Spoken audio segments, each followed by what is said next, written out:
Huntsville 2023 7A Alabama dual state champions. How does it feel? That's a special feeling. I'm not ready for it yet. I mean, I know it's already done, but it's an exciting time. And the kids are excited. The school's excited. Community's excited. Alumni's been excited. So we're enjoying it for the moment. Awesome. Well, I want to ask you, because this is actually, you and I haven't talked for a little bit.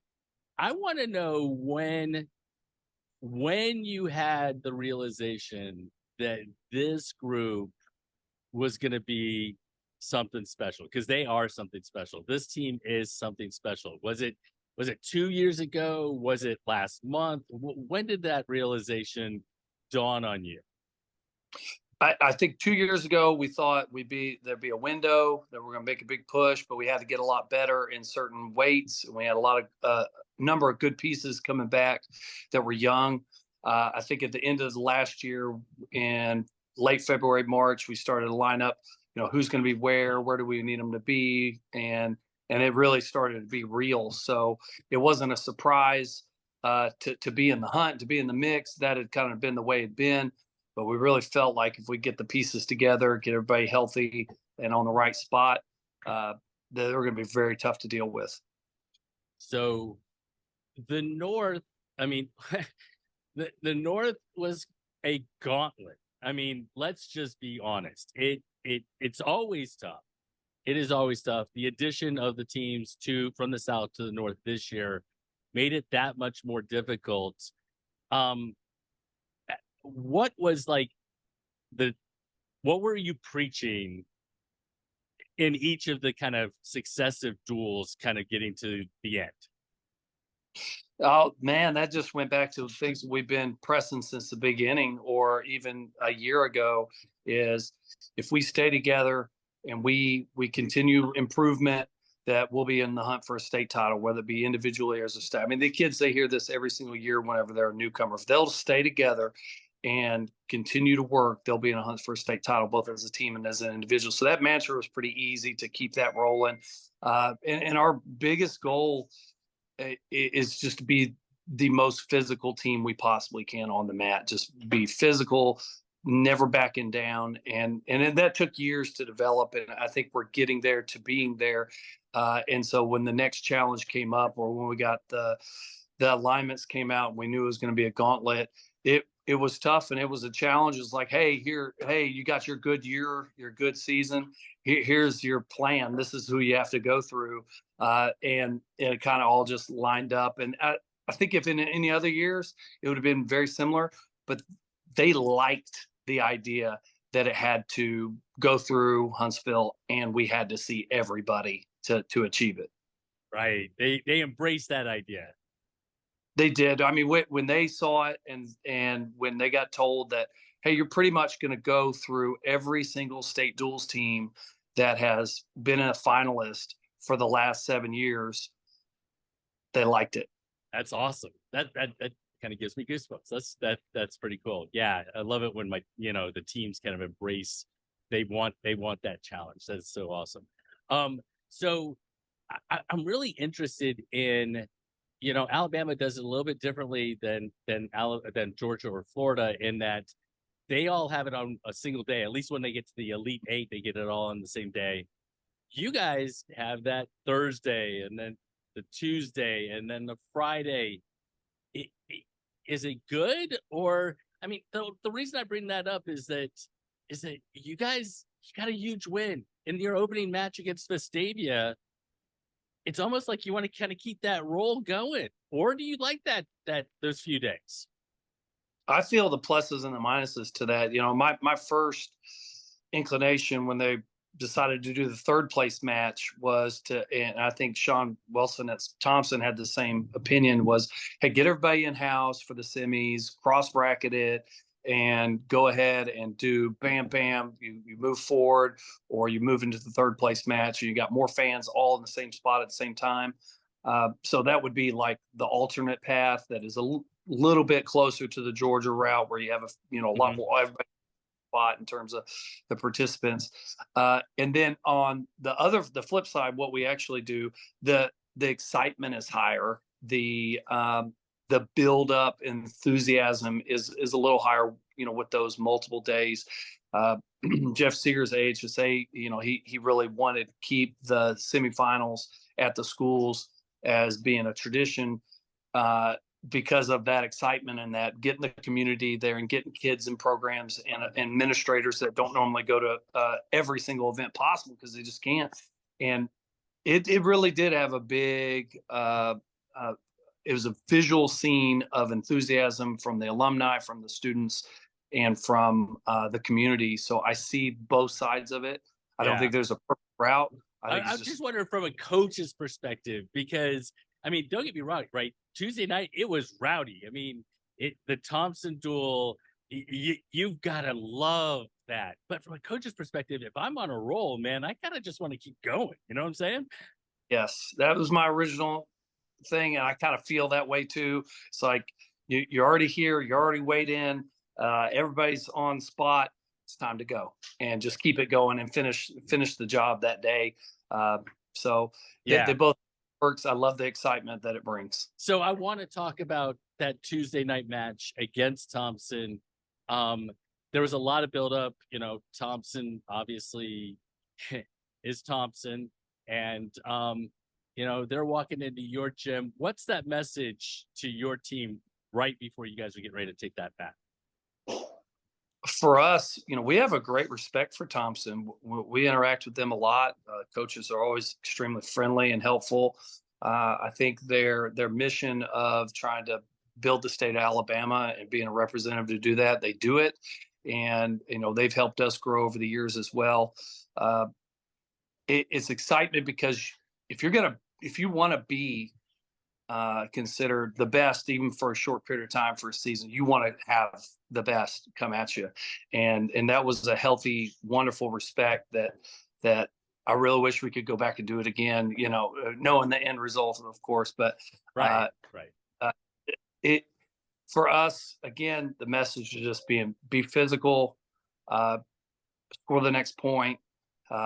Nothing else matters. The fans don't matter. The officials don't matter. The opponent doesn't matter. You got to do our part, not just doing our job, but sticking to the basics and the principles that we have in place. And that's it. And it's kind of going through that process. So for people that don't know, we started at 120. They got up. Then you guys took 9 points. Then they added some points, and we kind of went back and forth. And I mean, I think it was 9-8 at as you head to 152 pounds. It was 18-8 as you headed to 170 pounds, and then 18-22 as you head to Todd Whitmer at 220. When you're hitting to that point and you're down by 4, like, I know it's the same message, but like, what's going on in your head?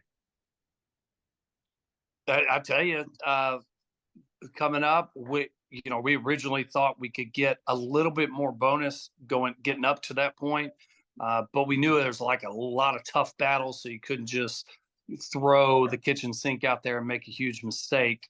So that healthy respect, hey, we got to get bonus, but we got to take care of business. Thompson did a good job of doing some preparatory things where they moved down an athlete, so they got 2 options at 145, and they got the coin toss, so they kind of forced our hand there too. And those all played a role. And going into that duel, or going into that match at 220, there had already been, hey, pull up these guys from 182 or 195 through 113. Hey, this is the message again, and back in a back corner. We got to be the most physical team. We got to press. We got to keep things in front. And it was just one of those things, reiterating the point. There wasn't no secret message or magic bullet. It was just about being who we are, staying true to it. Well, and Todd and Bradley, I mean, they came through with 2 falls for you right there. And I mean, I could just imagine, I wasn't in the building, but I could just imagine, going back even earlier in the duel, is it Yannick? Is that how I say Yannick's name? Yannick Simons, 4-3 win over Fines. Jake Cicolella, is that how I say it? Chigalela. Okay. He had a great win at 9-5. I mean, we're just talking. I mean, there's just kind of this ebb and flow and ebb and flow. And those two pins at heavyweights, at 220 and heavyweight, I mean, are huge. Absolutely. And if you don't know Todd Whitmire, the kid is amazing, excellent grades, stays on top of things, fabulous leader of people. You cannot be the tallest person in the room and people not follow you. And he eats it up. And to get it rolling there was really a strong, nice testament for him, delivering on his side. And the next step at heavyweight, this is a crazy story. Bradley Wilburn Sr., we love him. He's a hard worker, but he'd been out. That was his first match since November and barely any practice. So we had to make lots of quick, fast adjustments, things to get him going, and then make good choices. And he came through huge. The place erupted, and we knew this is looking good. Yeah, well, and I'm not saying that it was in the bag by that point in time, but your 6 and your 13 are just absolutely really talented. So I think you had to feel pretty confident as you hit that point. We were feeling good, that's for Yeah. sure. And it came at that point to kind of, you shift a little bit away from the team dueling. All right, these are two really, really good rising 7th graders that have been in their program a long time, that I've Right. known for a long time, that are really good and giving lots of people a hard time. So the duel kind of took a second step back, and those individual matches took precedence. And Keon and Wallace, that they were dialed in. They had the right look, the right feel, and they did exactly what they're supposed to do against good opponents. Yeah, no, against Will Atkinson and Caleb Gray-Lowe, I believe. And yeah, no, good opponents. But I'm just saying we've seen both Keon and Wallace. I mean, I've seen them over years, of getting better and better and better. I mean, so it's pretty cool. So I guess my question, one of the questions I have, and we've got just a couple questions left, is you just finished a huge duel, like this huge emotional high. How do you get those kids back to an emotional high against Smith Station in the finals when a lot of people are now going, oh, Huntsville's got this in the bag? Everybody's saying like you don't even need to worry about it. That was our number one area of message, both in practice and in meetings with them, was not being complacent. Nothing, we hadn't achieved anything yet at that point, and it's just dialing it back to earth. That was another message that we're very lucky to have mindset coach with Coach Buck Watkins in Pennsylvania, just talking through the boys. He's been talking to them for years. And that was one of the messages, was just, the job's not done. This is the time to be the most hungry, because it's like, we're not going to go to work and not pick up our paycheck, dude. It's time to go to work and get paid. And so that was exactly the problem that we had to hurdle, was not assuming anything about a new opponent, being an old opponent. We'd already seen them before, but their lineup was different. Our lineup is different. This is totally new. So you come in on Friday, and it really does go the way, most of us thought it would go. You, from top to bottom, you guys are a super talented program. Not that Smith Station's not, but their hammers kind of matched with some of your hammers. You guys took care of business. And I want to know, as you're getting kind of towards the end of that duel, and is it a big like exhale, like whew, and that was quite a run to get to that point. Tommy at Smith Station, he and I go back pretty far. We both coached in Georgia for a time, and then we both kind of moved over to Alabama at that same time. So we traveled down to them because they're tough. They're tough kids. They got good coaches.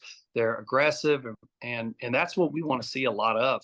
And so getting into that duel, where we started, and getting probably into heavyweight and 106, it felt good. It felt solid. The deep breathing started kicking in about 113. It wasn't a coast, but it felt like things were going to go the right way. And we're really proud of the boys for not just getting bonus, but limiting bonus in matches in which they were either it was going to be a very competitive match, or maybe that was a match we were not favored. And I'm really proud of them. And just those guys, they're the ones that make things happen. Everybody else just does their job. Yeah. So my final question to you is you talked about that up and down and kind of that exhalation. How do you kind of reorient their brains to now let's do it again. Let's make a traditional run. It's going to be a little bit different. It's not the same as duels, but we still have goals to achieve. That's it. The goals are not the end. They're just road markers on the path. And so we've been grinding and working with a plan in mind long in advance. And so this is just a check mark on what we're supposed to be doing. And if we didn't make that goal, there's no change to the path. It was press and perform and move on and improve.